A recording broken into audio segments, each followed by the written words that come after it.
이승만 TV 시청자 여러분 안녕하십니까? 일본군 위안부 문제의 진실 제4강입니다. 이승만 TV는 사실과 자유라는 두 가치 정신에 입각해서 우리의 역사를 성찰하는 프로그램입니다. 하루하루 전개되는 현실의 뉴스를 보도하거나 그에 대해서 논평하는 것과는 거리를 두고 있습니다. 지난 8개월간 그러한 원칙을 지켜왔습니다. 그런데 오늘은 다소 시사적인 문제를 다루지 않을 수가 없게 되었습니다.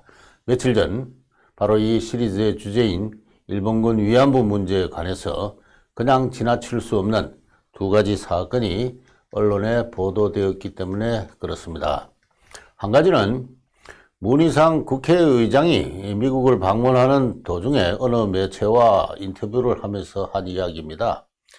일본의 소화 천황은 전범이다. 그 전범의 아들인 현 천황이나 총리 대신이 위안부에 손을 잡고 진심으로 사과하면 위안부 문제는 간단히 해결된다. 그런데 그렇게 하고 있지 않아서 유감이다. 그런 취지의 발언이었습니다. 그러자 일본의 정계와 국민이 매우 격앙을 하고 있는 듯 합니다. 일본의 외무상은 매우 이례적으로 대단히 무례한 발언이라고 분노하면서 사과를 요구하고 있습니다. 저 역시 문희상 국회의장의 발언은 잘못이라고 생각합니다. 국회의장이라면 한 나라를 대표하는 랭킹 2위의 공인입니다. 그런 공인이 시정배 수준의 경박하고 천박한 발언을 했다고 생각합니다. 한국의 언론은 침묵함으로써 문희상 씨를 옹호하고 있는 듯 합니다만은 저는 대한민국의 국가 품격을 현저하게 손상한 책임을 면하기 힘들다고 생각합니다. 문희상 씨는 국회의장을 사퇴하고 정계를 은퇴함이 마땅하다. 저는 그렇게 생각합니다. 아니면은 자신의 발언이 정당하다고 주장하면서 일본을 상대로 논쟁을 벌이시기 바랍니다. 논쟁을 벌이실 요량이라면은 다음에 몇 가지 사항을 염두에 두시길 바랍니다. 첫째는 2차 대전에서 일본과 전쟁을 한 미국이나 영국이나 호주를 비롯한 연합국 44개국은 전쟁 이후에 일본의 천황을 전범으로 규정한 사실이 없습니다. 그 44개국에 한국은 참가하지 못했습니다. 참가하기를 희망했지만 거절을 당했습니다. 1951년의 샌프란시스코 평화조약은 한국이 구일본 제국에서 분리 해방된 지역으로 규정했습니다. 구일본에 병합된 역사적 사실과 그 근원, 권리의 원천에 대해서는 사실상 인정을 했습니다. 다시 말해서 객관적으로 이야기해서 한국인은 일본에 대해서 전쟁의 책임을 추궁할 위치에 있지 않습니다. 문희상 씨는 무슨 근거로 일본 천황을 전범으로 규정했는지 그 근거를 밝히시길 바랍니다. 일본을 위한 변명이 아닙니다. 저는 한국인이자 동시에 세계인입니다. 그런 관점에서 역사적 사실을 냉정하게 객관적으로 이야기하고 있을 뿐입니다. 주제하듯이 일본의 천황은 일본인 국가의 상징적인 존재입니다. 정치에는 개입하지 않습니다. 사과를 하고 말 그런 위치에 있지 않습니다. 그런 가운데 일본인의 존경과 사랑을 받는 일본의 상징입니다. 일본은 우리의 우방입니다. 군사적으로 그러합니다. 뿐만 아니라 한국 경제는 일본 경제와 깊은 연관을 맺고 있습니다. 한국의 10대 수출 산업이 100달러를 수출하기 위해서는 20달러어치의 일본의 고급 부품, 소재, 장치를 수입해야 됩니다. 그렇지 않으면 한국의 수출 산업은 한국 경제의 재생산은 마비가 됩니다. 그래서 일본은 우리에게 대단히 소중한 우방입니다. 이웃집이나 동네의 어른을 우리가 함부로 비방하지 않듯이 이웃나라의 역사와 문화는 존중해 주어야 합니다. 이런 사실을 모르지 않을 정계의 중진이 군사적으로나 경제적으로 대단히 중요한 이웃나라를 모독했습니다. 그래서 저는 사과를 한 뒤에 그 범한 잘못이 중하기 때문에 나이도 이미 지긋하기 때문에 정계에서 은퇴함이 마땅하다. 그렇게 생각을 합니다. 또 한 가지 문희상 씨가 염두에 둘 사실은 일본을 대표하는 내각 총리나 총리 대신이나 관계장관이 이 위안부 문제와 관련해서 사과를 한 것이 한두 번이 아니라는 사실입니다. 혹시 알지 못할까 높아심에서 한 가지 사례만 소개하겠습니다. 이 보여드리는 화면은 2001년 당시 고이즈미 총리가 생존해 있는 원 한국인 위안부 한 분 한 분에 대해서 보낸 사과의 편지입니다. 그냥 편지를 보낸 것이 아닙니다. 일본의 관리가 직접 한 사람 한 사람씩 찾아가서 절을 하고 편지를 낭독하고 전달해 올리는 그러한 격식을 차렸습니다. 그냥 사과가 아니라 진중한 의뢰의 속죄 또는 진사였습니다. 그냥 영어로 그냥 apologize가 아니라 atone한다 그랬습니다. 대단히 진중한 속죄와 진사의 의뢰를 취했던 것입니다. 내용을 읽어봐도 그러합니다. 길지 않으니까 제가 번역해서 잠시 읽어드리겠습니다. 이번에 정부와 국민이 협력하여 추진하고 있는 여성을 위한 아시아 평화국민기금을 통해서 원종군 위안부의 여러분에 대한 우리나라의 국민적 보상이 이루어짐에 저음하여 저의 심정을 표명해 드립니다. 소위 종군 위안부 문제는 당시의 군의 관여하에서 다수 여성의 명예와 존엄을 깊이 손상한 문제입니다.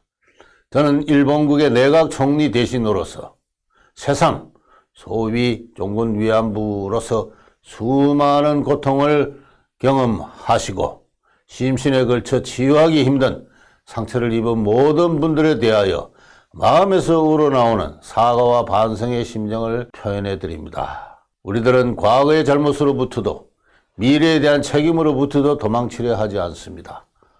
우리나라로서는 도의적 책임을 통감하면서 사죄와 반성의 심정을 토대로 하여 과거의 역사를 직시하고 올바로 이것을 후세에 전함과 동시에 부당한 폭력 등 여성의 명예와 존엄에 관한 여러 문제에 대해서도 적극적으로 임해 나가지 않으면 안 된다고 생각하고 있습니다. 끝으로 여러분 모두의 이제부터의 인생이 편안하시길 진심으로 기원합니다. 일본국 내각 총리 대신 고이즈미 준이치로입니까? 저는 이 편지를 읽고 일본국의 입장에서 할 수 있는 최선의 사과를 진중한 의뢰의 진사를 했다고 생각합니다. 단순히 정부만이 아니라 편지 속에 표현되어 있듯이 국민적, 국가적 진사를 한 것입니다. 진사의 편지가 낭독될 때 적지 않은 위안부들이 울었습니다. 그리고 사과를 받아들였습니다. 제가 만난 어떤 위안부는 그 편지를 고이 간직하고 있었습니다. 그런데 사과를 받아들이지 않는 위안부들이 있었습니다. 위안부 운동단체는 오히려 일본의 사과를 비난했습니다. 저는 그것을 큰 잘못이라고 생각합니다. 그로 인해 지난 18년간 한일 양국의 관계가 크게 틀어졌습니다. 그 비용을 어찌 다 헤아릴 수가 있겠습니까? 몇 사람의 운동가들이, 아마추어적인 운동가들이, 역사가들이 국가의 대계를 그르쳤다고 저는 생각합니다.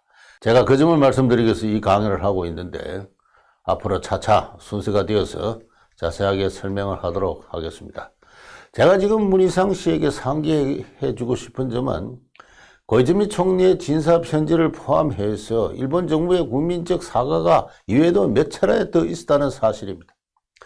총리가 한국에 와서 손을 붙들고 해야 사죄가 됩니까? 절을 하면은 그 진중한 말로서는 사죄가 되지 않습니까? 무슨 논리인지 알 수가 없습니다. 여기서 문희상 씨를 포함하여 위안부 운동단체, 나아가 한국인 모두에게 던지고 싶은 질문이 있습니다.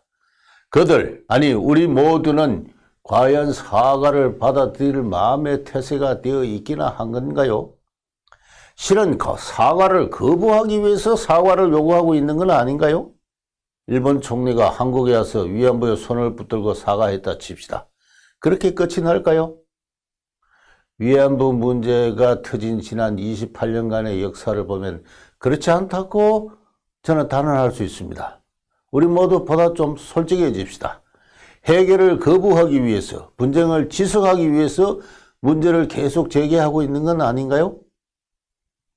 저는 문희상 씨가 분쟁을 정폭시킬 의도에서 그런 발언을 했다고 생각해도 무방하리만큼 이 문제를 둘러싼 지난 28년간 한국의 정부나 민간이나 운동단체, 국민 모두가 보인 태도는 정직하지 않았다고 생각합니다.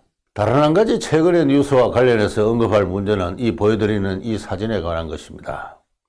이 사진은 일본군 위안부와 관련하여 지난 20몇 년간 가장 널리 알려진 사진입니다.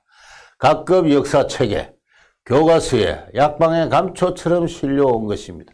최근 서울대학교 정진성 교수팀이 이 사진의 소장자를 찾아서 사진 원본을 구입했다고 합니다. 그것을 도하 여러 신문과 방송이 커다랗게 보도하였습니다. 그러면서 한국인의 눈물과 분노를 자아내는 기사를 썼지요. 예컨대 세계일보는 눈 감은 만삭의 피해자, 그녀들의 용기를 기억하며 라고 했습니다. 저는 그 용기가 뭔지 잘 이해를 할 수가 없습니다. 사진 속에 임신한 여인은 평양 남포 출신으로서 중국 남경과 버마에서 위안부 생활을 하다가 1944년 9월 중국 송산에서 포로가 된 뒤 찍은 사진이라고 합니다. 어쨌든 저는 그동안 스캐닝 자료를 대신하여 사진 원본을 구한 것이 왜 그리 큰 뉴스가 되는지 일단 잘 이해가 되지 않습니다. 그 문제를 차치하고 그에 대한 도하 언론의 보도 자세에 대해서 제가 한마디 하겠습니다. 제가 정진성 연구팀이나 언론에 묻고 싶은 사실은 다음과 같습니다. 이러한 임신과 만삭과 유산의 피해를 입은 여성이 전 일본군 위안부 가운데 얼마나 되었던가 하는 문제입니다. 저는 이 문제와 관련해서 먼저 이전 강의에서 소개한 1950, 60년대 한국인 상대 위안부와 미군 상대 위안부의 임신, 출산, 유산에 대해서 말씀드리겠습니다. 그래야 제가 드릴 질문의 의도가 저절로 그 과정에서 분명해지기 때문입니다. 이전에 소개한 1964년 박대건 씨가 군산시 보건소에 등록된 위안부들의 실태를 조사한 그 논문은 위안부들의 임신, 출산, 유산의 횟수까지 조사했습니다. 그에 대해서는 이전 강의에서 굳이 소개하지 않았는데 지금 소개할 필요가 생겼습니다.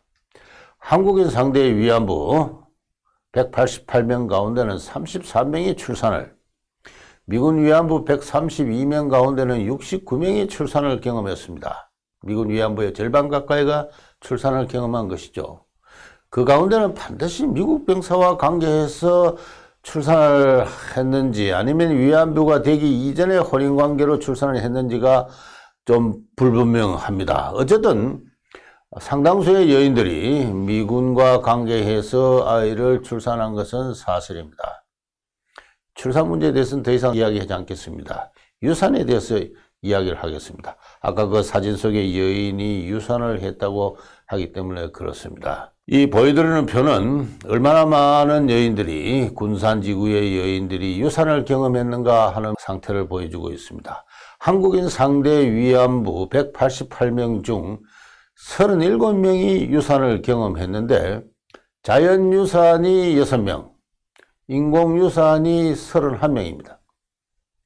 미군 위안부 132명 중 유산을 경험한 사람은 89명인데 21명이 자연유산이고 68명이 인공유산이었습니다. 인공유산의 횟수를 보면은 1회에서 20회에 이르고 있습니다. 5회 이상이 18명이나 됩니다. 10회, 20회 그러한 유산의 횟수를 저는 상상도 하기 힘듭니다. 날카로운 메스가 여인들의 몸을 수도 없이 파헤쳤습니다. 이것이 1964년 당시 군 주변의 기지촌에서 벌어졌던 반여성, 반인권의 실태였습니다. 미군 위안부의 절반 가까이가 출산을 경험했다고 말씀드리는데요. 그 결과 전국적으로 수많은 혼혈아가 생겨난 것은 우리 한국인 모두가 다 잘 아는 사실입니다.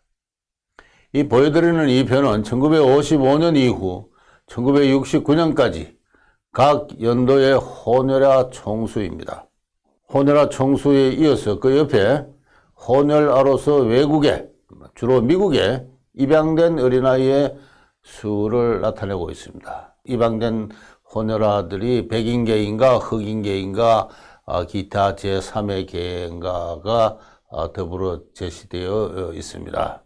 이 수치는 좀 애매합니다. 호너라 총수가 입양을 보내고 남은 수를 가리키는지 아니면 입양아를 포함하는지가 시기에 따라서 좀 애매합니다. 어쨌든 1969년까지 1955년부터 12년간 9,058명의 호녀라가 주로 미국으로 입양되었습니다. 그러고서도 1969년 그 해에 국내에 1,393명의 호녀라가 있었습니다. 호녀라는 1955년 이래 해마다 600~700명씩 태어났으며 그 추세는 1960년대 중후반이 들어서 오히려 늘었지 않았을까 그런 느낌이 들고 있습니다. 왜 이런 일이 벌어졌습니까? 첫째는 미군이 병사들의 성위안 행위를 관리하지 않았기 때문입니다. 다시 말해서 병사들이 위안부와 교습할 때는 반드시 콘돔을 착용하도록 강제를 하지 않았던 것입니다. 한국인 상대의 위안부에 비해서 미군 위안부의 유산 횟수가 앞서 보여드린 대로 훨씬 많습니다.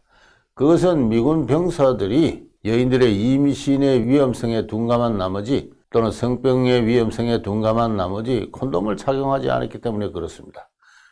그에 비해 앞으로 소개하겠습니다만 일본군에서는 성병 통제의 목적으로 병사들에게 콘돔 사용을 의무화했습니다.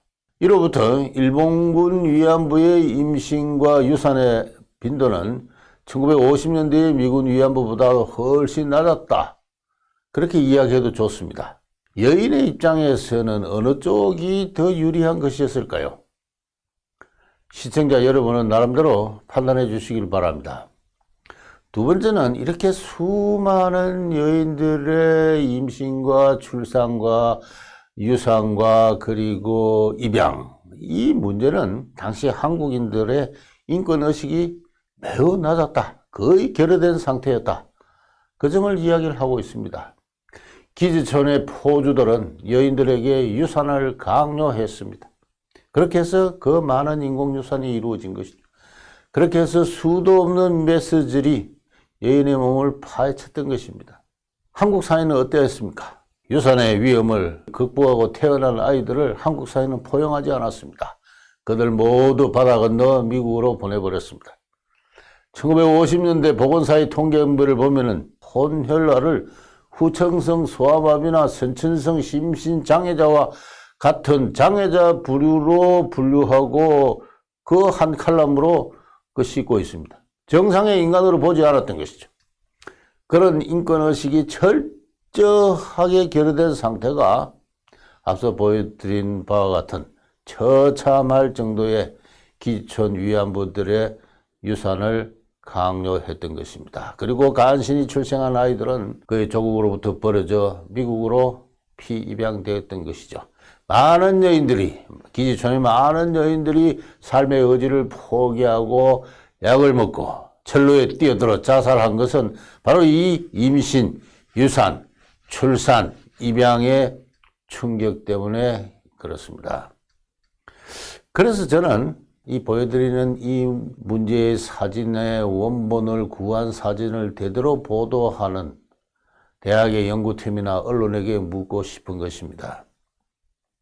우리가 익혀하는 우리 안의 반인권 행위, 반인권 범죄, 1950년대, 60년대 기지촌에서 벌어진 반인권, 반여성의 범죄, 적어도 여인의 절반 가까이가 임신과 출산과 유산을 경험한 그 반인권의 실태가 일본군 위안소에서도 그만한 범위와 빈도로 벌어졌던가 하는 문제입니다. 그와 같은 역사의 모순성, 동시대성의 문제를 과연 어느 정도 연구자들은 의식하고 있는지 제가 묻고 싶은 것입니다. 연구자가 어느 사료를 발굴하거나 그거를 귀중하게 인용할 때는 그것이 얼마나 일반적으로 그가 분석하고 추적하는 문제를 대표하는가 하는 문제를 먼저 따지지 않으면 안 됩니다. 그래서 저는 대학의 연구팀이 이 사진을 공개하고 대대적으로 선전하기 이전에 일본군 위안부의 임신, 출산, 유산의 빈도가 얼마나 되었는지를 먼저 밝혀야 한다고 생각합니다. 그리고 나서야 위 사진이 사례로서 생명을 갖습니다. 그리고 나서야 언론이 만삭의 위험성, 그들의 용기에 감복한다라고 이야기를 할 수가 있는 것입니다. 관련해서 제가 알고 있는 정보 하나를 소개하겠습니다. 이는 1943년, 1944년 이 버마 랑군과 그리고 싱가포르에 있는 일본군 위안소에서 관리인, 일본말로 조바라 그러는데요. 관리인을 했던 박치겐이라는 사람의 일기입니다. 언제 순서가 되어서 제가 이 일기가 전하는 정보를 자세하게 소개해 드리도록 하겠습니다. 랑군과 싱가포르의 약 2년간 생활 동안 이 사람이 관리한 위안부는 도합 한 30여 명 정도였습니다. 그 가운데 임신과 출산을 경험한 여인은 딱 한 명입니다. 일기의 관련 부분은 다음과 같습니다. 1944년 7월 위안 가업부 허모모는 목하 임신 7개월로 휴업계를 제출하였다. 그러고 나서 두 달 뒤 일기입니다. 1944년 9월 본 클럽의 가업부 허모모는 임신 중이었는데 오늘 밤 중앙병원에 입원하여 23시 반 남아를 순산하였다. 임신과 출산의 비율은 전 위안부 가운데 1년 6개월간 30분의 1이었습니다. 일본군 병사들이 군의 통제에 따라서 사쿠, 곧 콘돔을 착용하였기 때문에 그렇습니다. 박치겐의 일기에는 다른 위안소에 소속한 한 위안부가 임신 7개월에 자연유산한 이야기가 적혀 있습니다. 전 일기 가운데서 약 2년의 일기 가운데서 여인들의 임신, 출산, 유산에 관한 기사는 2건에 불과합니다. 제가 이 사실을 알고 있기 때문에 조금 전에 보여드린 그 사진이 과연 얼마나 일본군 위안부의 실태를 일반적으로 대표하는지, 그 대표성이 있는 것인지를 의심하는 것입니다. 마지막으로 지적해 주고 싶은 점은요, 언론이나 나아가 우리 한국인 일반이 과연 그렇게 저 사진을 보고 분노할 정도로 자신의 역사에 대해서 책임이 없는가 하는 점입니다. 훨씬 더 광범하고 잔인한 반인권, 반여성의 범죄적 행위가 가까운 과거에, 자신의 과거에서 자행된 것에 대해서는 왜 그리 더 무심합니까? 저는 조금 전에 낭독해 드릴 때 허모모라고 그랬습니다. 일기 본문에는 이름이 다 있어요. 저는 박치근의 일기를 발굴하고 또 출간하면서 그 여인들의 이름이나 한국에서 주소를 모두 지웠습니다. 혹시나 살아있는 본인이나 그들의 자손이 상처를 입을까 했습니다. 그런데 이 일본군 위안부에 관한 운동단체는 그 모든 것을 드러내고 있습니다. 실명을, 실얼굴을 밝히라고 강요했던 것이죠. 그것은 여성의 명예나 신체가 지닌 존엄성에 대한 또 하나의 폭력이 아닐까요? 제시된 사진은 실은 교과서에 실리기 민망할 정도로 극히 폭력적인 상상력을 불러일으킵니다. 과연 그렇게 해서 좋을까요? 그런 사진을, 그 원본을 구했다고 다시 한번 대대적으로 보도하고 다시 한번 한국인을 분노시키고 눈물을 흘리게 만드는 것은 뒤집어 놓고 보면은 사진 속의 여인들에 대한 또 한 번의 폭력이 아닐까요? 한국인의 심사가 그렇게 폭력적이기 때문에 그토록 집요하게 일본 정부와 국민의 사과까지 거부하면서 양국의 우호관계를, 미래의 협력관계까지를 기꺼이 파탄내왔던 것이 아닐까요? 언론의 보도를 보면서 저는 그런 대단히 복잡한 생각이 들었습니다. 그 복잡한 생각 하나하나를 앞으로 좀 더 차근히 차분하게 풀어내도록 하겠습니다. 오늘은 여기까지입니다. 다음 시간은 이전에 예고해 드린 대로 조선시대로 올라가 또 하나의 위안부 범주, 기생에 대해서 살펴보도록 하겠습니다. 예, 감사합니다.